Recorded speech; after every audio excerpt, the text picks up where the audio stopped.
Hello, everyone. My name is Jenny Gibson, and it's such an honor for me to be here today and talk to you about the project I've been working on for Eli for one entire year. And I'm super excited to share all my accomplishments and everything else that I've done in between. All right, so the inspiration that I have for this project essentially stemmed from my background growing up in nature. I grew up in South Korea and I moved to Irvine about 4 years ago, and now I'm at UCSB.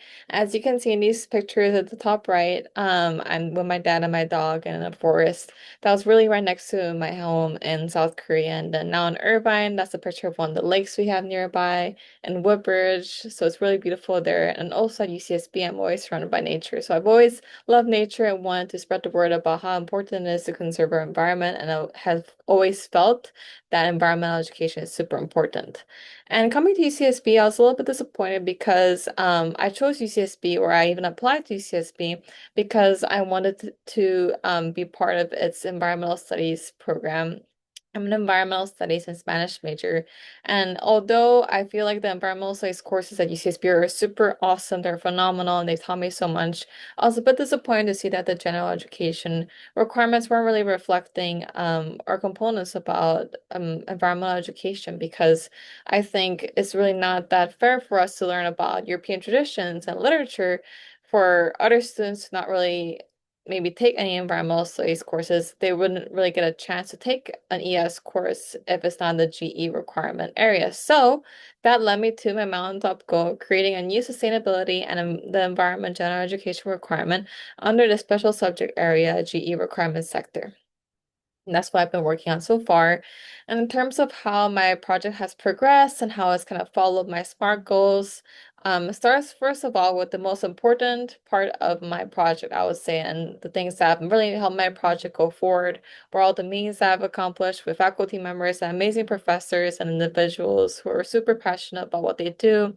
I've done about 22 meetings, and this does not count the meetings I had with my mentor as well as Professor Erica Zola, who's really helped proof. They both helped me so much in my project. But outside of that, I've done a total of 22 meetings, which is quite a lot. And this is a list of individuals that I met up with on Zoom to have 30-minute meetings. Some I had one meeting only, some I had multiple meetings with them over the course of this entire year.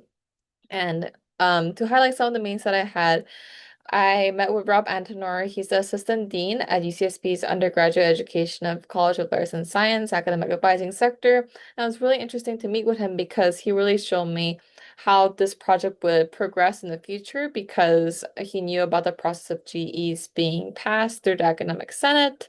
And he gave me some really great, insightful comments about the proposal that's being drafted and processed with Professor Pulver.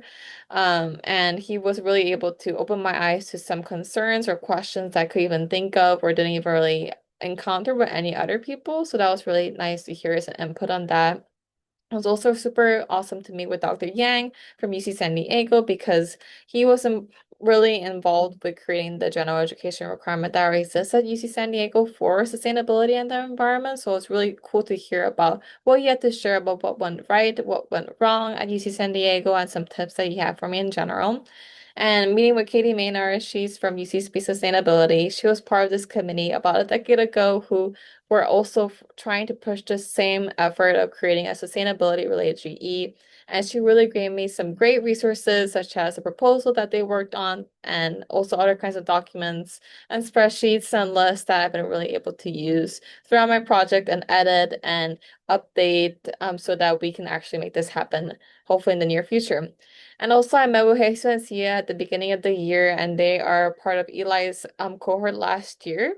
And it was really cool to meet with them because they had worked on a similar project as mine, and they had a bunch of contact information that I was able to use for my project and meet with so many people that listed here. They're also from that contact list that they provided with me, so it was really nice to meet with them as well.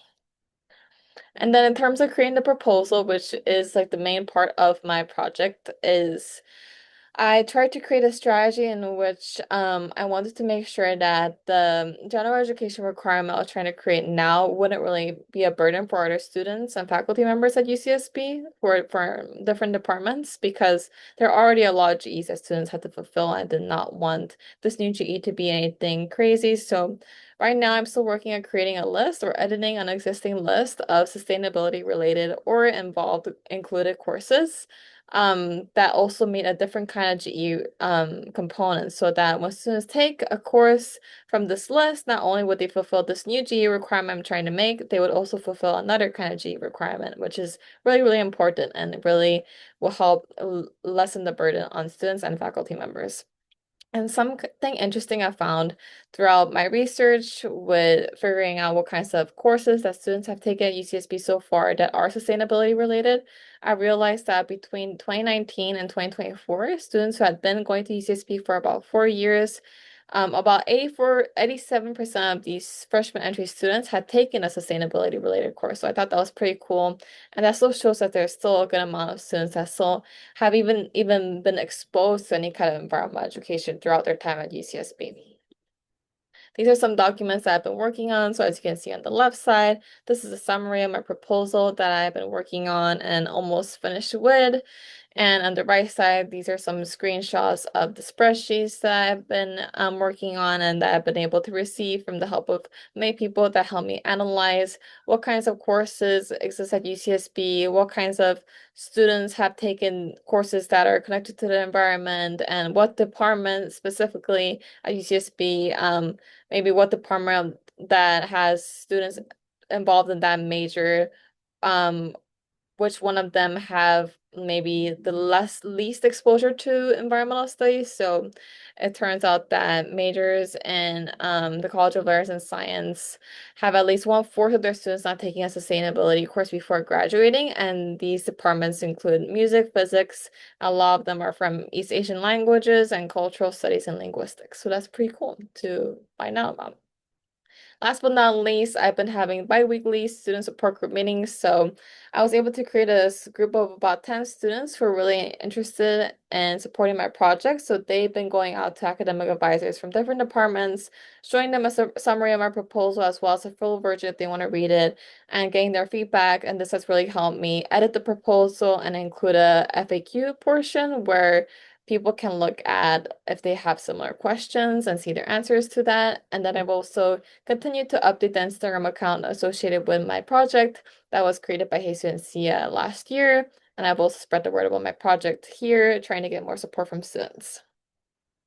Overall, I've been able to really develop some great communication skills and time management skills being part of Eli, and I've also learned that if you want to become a great leader, you have to be super brave, and that error and trial is not just part of, but not just a probability, but it's part of leadership itself. And I'm really excited to continue my work, since I'm not done yet, continue my project by outreaching to associated students and other UCSB organizations, and also meet with UCSB's Academic Senate to pass this proposal eventually.